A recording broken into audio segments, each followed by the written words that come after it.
Tem umas coisas que a gente vê às vezes e fica pensando, mas não é possível que o sujeito seriamente acha isso.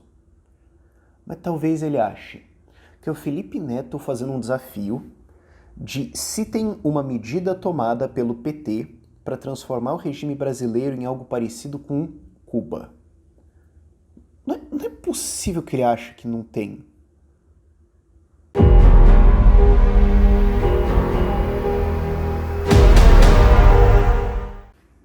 E assim, eu sei que vocês estão esperando algum vídeo sobre a alta recente do Bitcoin. Deu uma retomada bem legal agora, tem várias coisas pra gente falar sobre isso, algumas pessoas estão me cobrando, mas esse vídeo vai vir. Mas enquanto isso, eu sei que tem muita gente que tá querendo entrar em Bitcoin aí. Eu falo, mas eu não tenho dinheiro agora, alguma coisa assim. Deixa eu dar só duas diquinhas aqui que você pode fazer. Primeiro, você pode baixar o Brave. O Brave é um browser que ele te dá cripto enquanto você usa ele, porque ele te dá uma fatia do que anunciantes pagaram para anunciar nele. Ele fala, pô, cara, você tá aqui junto vendo um anúncio comigo, você é parte do negócio aqui, deixa eu te remunerar. Então você consegue ganhar uns cascalhinhos lá, 2, 3, 4 dólares mês, alguma coisa assim. É o que eu geralmente ganho, quem quiser botar nos comentários aí, eu sei que muita gente usa, só pra gente ter uma noção. Varia dependendo dos usos da internet, eu uso bastante, eu ganho isso aí por mês. Então pode ser uma coisa. E outra coisa que você pode ter é o cartão da Alter Bank. Você pode depositar reais lá e ir fazendo as suas compras normalmente. E ele tem um CryptoBack, você ganha tipo um cashback, só que é em cripto e você ganha umas cripto lá. Então você pode fazer o teu mercado no mês normalmente, gastar o que você já ia gastar normal, mas vai ganhando uns troquinhos lá. Difícil você ficar bilionário semana que vem com isso. Vamos com calma, mas você faz uma coisa muito importante no movimento cripto, que é sair do zero. Isso posto, que eu sei que tem um monte de gente que está curiosa nisso, vamos pro vídeo mesmo.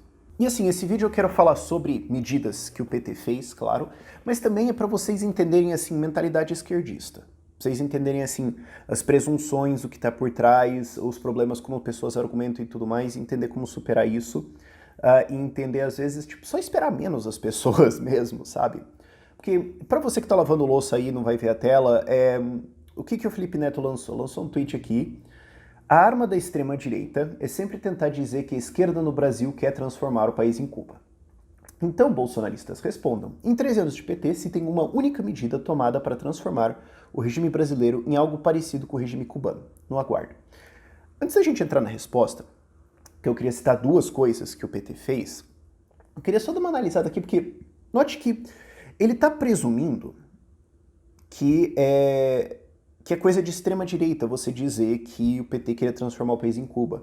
Ou de maneira geral que o PT era socialista ou queria fazer uma revolução, alguma coisa assim, queria se tornar um partido autoritário. É como se fosse assim, não, quem tem essa posição é só gente maluca. Aí eu fico na dúvida, será que ele realmente acha isso ou é uma ferramenta retórica? E eu sei que muitos de vocês vão falar, é só uma ferramenta retórica, ele não realmente acredita nisso. Mas eu já entrei em contato com um pessoal grandinho que acha umas coisas dessas, e mais de metade das vezes é sincero. Porque o que acontece? O cara fica numa bolha ali da burguesia carioca, que ele diz que ele odeia, só cercado de gente que concorda com ele, de gente que trabalha para ele, então que não vai tentar contrariar muito, e se expõe a só algumas coisas só que ele acha interessante, e acaba entrando nesse mundo, acaba criando uma bolha na cabeça dele onde ele realmente acha isso. Também está presumindo isso quando ele fala, então bolsonaristas respondam. É como assim, só um bolsonarista vai achar que o PT teve vias autoritárias, que ele admira ditaduras e tudo mais. Vamos esquecer todas as cartinhas de apoio que o PT já emitiu para várias ditaduras do país, do mundo, aliás. Não é isso. Quem acha que o PT defende ditadura, que defende regime autoritário, literalmente é um bolsonarista. Não tem outra. E assim, eu sei, você pode estar pensando, isso aqui pode ser retórico. Em parte eu acho que é. Mas assim, um monte de gente não sabe que existe mais do que duas posições, tá?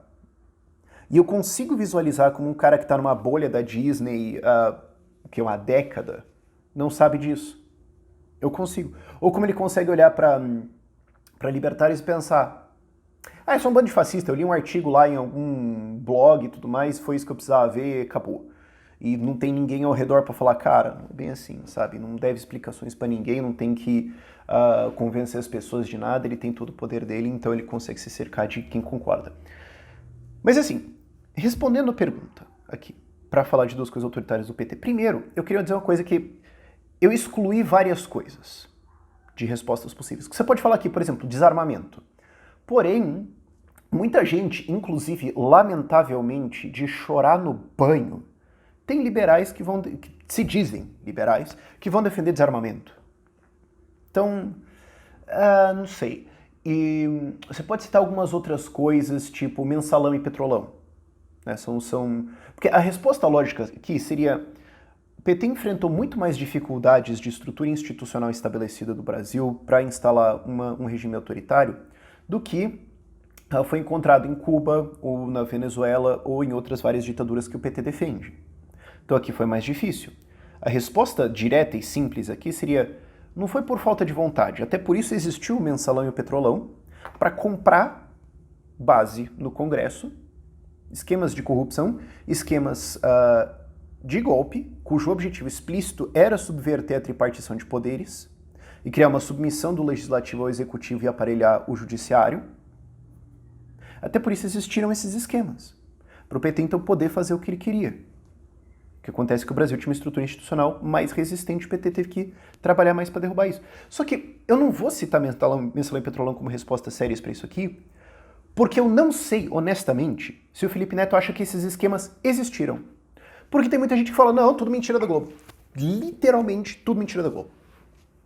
Ou, e eu honestamente acho pior, talvez, não é talvez, eu tenho certeza disso. Pode ser que eu esteja errado, ele pode querer me corrigir se ele quiser, mas eu tenho certeza que se for segundo turno Lula e Bolsonaro, ele vai falar: o Lula roubou mesmo. E daí? Tô apoiando. Não tô dizendo que ele vai fazer, eu só tô dizendo que eu não consigo ver outro cenário, eu não consigo ver outra coisa, eu não consigo ver ele falando assim: não vou apoiar nenhum dos dois porque eu acho que o Bolsonaro é um fascista, genocida, etc., mas o Lula foi envolvido em esquemas de corrupção. Não vejo ele fazendo isso. Então eu acho que essas respostas não seriam tão boas aqui. E notem que ele tem uma tendência também, que é dele, mas a esquerda vive fazendo isso também, desenvolvimentistas vivem fazendo isso também, que é fazer desafios que têm um alto grau de subjetividade, de maneiras que quando você dá uma resposta, ele pode só falar: não, mas isso não vale. Ele fez isso naquela de me cita aí um país, aí você fala um país que implantou liberalismo, liberdade econômica, alguma coisa assim, eu fiz um vídeo sobre isso, e explodiu de crescer. E daí eu falei: Ilhas Maurício, Ruanda e Botsuana, 3 países da África. Mas note que assim, explodiu de crescer o subjetivo. Você pode citar 9 exemplos, ele pode falar: esses não valem. Esses não valem. Então você pode citar várias coisas, e ele pode falar assim que não existiu. Não, isso não aconteceu, isso é paranoia da extrema-direita bolsonarista fascista. Ou ele pode dizer assim: mas eu não acho que isso ia transformar parecido com Cuba. O critério é meu. Você pode citar um monte de coisas autoritárias aí, eu posso falar: acho que esse aí não vale. Então as duas coisas que eu escolhi, a fonte é literalmente o PT. São coisas que o próprio PT falou, são coisas que foram protocoladas, que são oficiais, e não tem como ele dizer assim: isso aí é uma fake news do Bolsonaro. E são coisas que, assim, se você quiser dizer que não é coisa de regime autoritário, que não é coisa de ditadura, que não é coisa de repressão, você vai ter que defender, você vai ter que falar: isso aqui é compatível, sim, com uma democracia representativa, com igualdade de poderes e direitos humanos. Ele vai ter que falar isso. Para dizer isso aqui, vai ter que defender. E aí eu adoraria ver ele tentando defender isso. Tem uma que não dá para deixar passar, que nem eu tô colocando nas duas sérias, mas é que eu queria lembrar. Vocês lembram que o PT fez uma lista negra de opositores? Você lembra disso? Assim, imagina se fosse o Bolsonaro. Imagina. E não que o Bolsonaro não faria isso, eu acho que ele faria. Mas o PT fez uma lista negra lá, acho que, salvo engano, em 2014, né, que eles fizeram uma lista negra do... Eu tenho a matéria aqui, foi 2014, eles fizeram uma lista negra de jornalistas e tudo mais. Arnaldo Jabor, Reinaldo Azevedo, Demetrio Magnoli, Danilo Gentili e tudo mais. Cara, imagina como é que seria a reação do Felipe Neto se saísse uma lista negra do Bolsonaro mesmo. Mas é que eu não podia deixar essa passar, mas isso aqui eu não quero colocar como resposta. O que eu quero colocar como resposta são duas coisas. Uma do começo do mandato PT e uma do fim. 6 de agosto de 2014. Folha de São Paulo. Imagina se fosse o Bolsonaro. Lula quer conselho para fiscalizar jornalismo. Só vou ler a matéria. Presidente Luiz Inácio Lula da Silva encaminhou ao Congresso projeto de lei que prevê a criação do CFJ, Conselho Federal de Jornalismo, e suas respectivas seções estaduais. O Conselho terá poderes, segundo a proposta do governo, para orientar, disciplinar e fiscalizar o exercício da profissão e a atividade de jornalismo, inclusive com poderes de punir jornalistas. Imagina se o Bolsonaro lança isso. Um Conselho Federal de Jornalismo obrigatório, que obviamente vai ter o controle partidário, ia ter o controle partidário do Lula, e esse conselho tem o poder de punir jornalistas. Isso aqui não é uma medida autoritária. É um PL do Lula que foi seriamente protocolado. Isso aconteceu. Não é questão de opinião. Imagina se o Bolsonaro protocola isso aqui. Mas o Lula colocou uma entidade que ia controlar o jornalismo no Brasil. Isso aqui não transforma o Brasil em um país mais parecido com Cuba? Que quando teve os protestos contra a ditadura desligou a internet? Que prende, persegue e mata jornalistas? Não torna mais parecido? Então ele teria que dizer assim, não, isso aqui não torna mais parecido com Cuba, não tem nada a ver, e esse Conselho de Jornalismo é perfeitamente compatível com uma república com tripartição de poderes, liberdade de expressão, liberdade de jornalismo e liberdade de oposição. Adoraria ver ele tentando fazer esse argumento. E agora indo para os dias finais do mandato do PT, 23 de maio de 2014. Decreto da Presidência da República. O famoso decreto... Deveria ser famoso, não é, né? Não é. Eu vi o tweet dele e eu falei, cara, isso aqui é a coisa mais óbvia para você responder. E não. Impressionante, cara. 2014. Foi o quê? 7 anos atrás. E a galera já esqueceu. Eu fico impressionado com isso. Mas... Decreto 8243, 23 de maio de 2014, o famoso Decreto dos Conselhos Populares. O decreto está publicado, a Dilma decretou, assinou, a fonte é ela. Se bem que talvez se você colocar na frente dela, não sei se ela vai dizer que de fato fez isso aqui mesmo ou não. Eu acharia curioso ver isso aqui. Mas é um decreto, assim, não é muito extenso, você consegue sentar ele e ler se você quiser, que cria conselhos populares, que na prática são um poder paralelo em relação às assembleias, em relação às câmaras eleitas, e que ia ter poder de mando, ia ter poder de influência, ia ter poder de várias coisas para a gestão pública, para a gestão do Estado. Obviamente esse decreto foi revogado, né, foi derrubado, é uma das coisas que foi citada, né, como uma das mais altas maluquices que a Dilma tentou fazer. Isso aqui foi, de fato, estarrecedor quando aconteceu. Mas é uma tentativa, via lei, via decreto, de subverter o poder institucional, a estrutura institucional existente de uma república e colocar novos poderes por ela decretados, com forte influência de esquerda, com forte influência de uma certa visão aqui, com clara intenção de modificar a estrutura institucional do Brasil para uma coisa que seja muito mais próxima de uma estrutura de representação de poder popular, sindicatos, conselhos populares, etc., que é uma coisa que você vê muito mais em Cuba.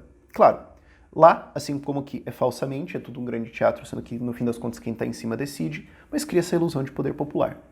Eu queria ver o Felipe Neto ler esse decreto. Eu queria saber se ele sabia que esse decreto existe também, já entro nisso. Mas eu queria ver ele ler isso e falar assim, nada a ver, gente.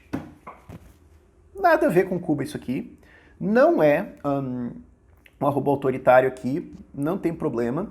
Acho saudável, acho muito bonito isso aqui, acho que é perfeitamente compatível com uma república democrática, com tripartição de poderes, acho que isso aqui não tem nenhum problema não. Tá bonito. Porque para isso, você teria que defender que o Bolsonaro tivesse esses dois poderes. Para pensar isso. Você teria que defender, se você fala assim, não, isso aqui é perfeitamente compatível com a democracia, não vejo problema nisso, não vejo como isso aqui poderia ser usado e tudo mais, você teria que dizer assim, se o Bolsonaro tivesse um Conselho Federal do Jornalismo e um decreto de conselhos populares, em que o executivo tem influência pesada em como vai ser, então você sabe que não vai ser representação popular, vai ser representação popular da base da presidência, você teria que dizer que ele Bolsonaro, ter essas duas coisas aqui, não é problema. Não é problema, tudo bem, tudo está perfeitamente balanceado como as coisas deveriam ser, acho que está tudo certo. Adoraria ver ele defendendo isso. Agora, postas essas duas coisas, vamos voltar para aquilo que eu estava falando no começo. É interessante você notar assim, tem algumas teses possíveis aqui, eu não sei qual que é. Mas a primeira é assim, ele não sabia disso? Ele não sabia que o PT tentou fazer um conselho de jornalismo para controlar os jornalistas? Ele esqueceu que o Lula tentou expulsar um jornalista do Brasil porque o jornalista falou que o Lula era um bêbado?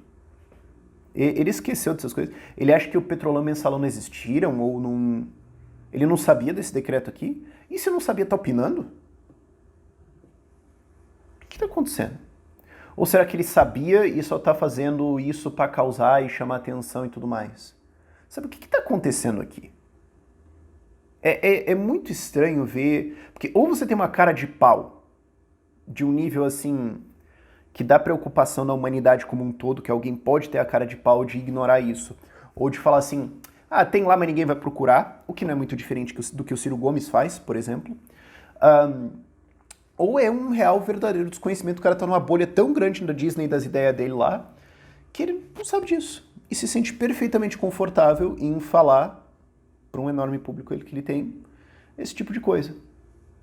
É interessante entender esse tipo de mentalidade, é interessante pensar assim, qual será realmente a justificativa? O que realmente aconteceu aqui? Qual que era a intenção disso? Mas não dá para falar isso seriamente. Não dá para seriamente querer dizer que não fez nada. Por favor. A cara de... Meu Deus do céu. Por esse vídeo é isso. Tchau, tchau.